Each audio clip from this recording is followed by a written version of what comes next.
In order to understand the difference between access ports and trunk ports, you first have to understand some of the very basics of networking. I'm going to do my best to keep it as simple as possible while doing this all in one take because my main reason for recording this is to practice my whiteboarding. So I've drawn two PCs here, right? Let's first talk about a network. A network is simply these two PCs being able to communicate with each other, send data back and forth, whether that's videos, audio, or files, right? Anything.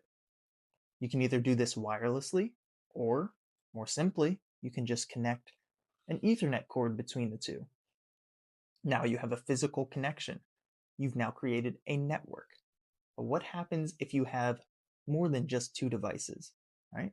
Most devices only have one Ethernet port, so this would get a little more complicated. That's when you bring in a device known as a switch. And no, not a Nintendo Switch, it's a different piece of hardware. And all it does is allow multiple devices to all be plugged into its physical ports, as you see here, and then communicate with one another. So it just acts as a middleman, right? Which is great. All of these devices can now talk to one another. This is awesome for a home network, but not so awesome for a company. Three major problems come with this, right? First is security. If someone gets access to the switch through one of the devices, they now have access to all of them, right? It's not good. The second is performance, and the third is organization.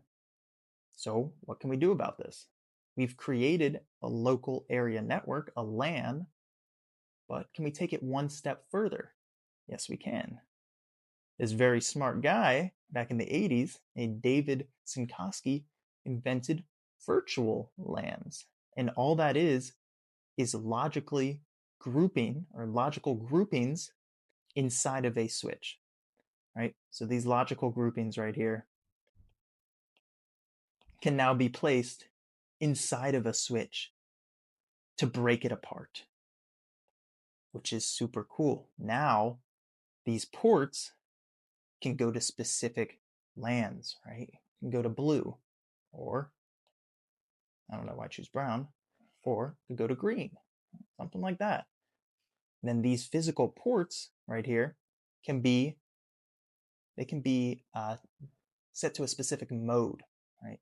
So you either have the two primary ones are access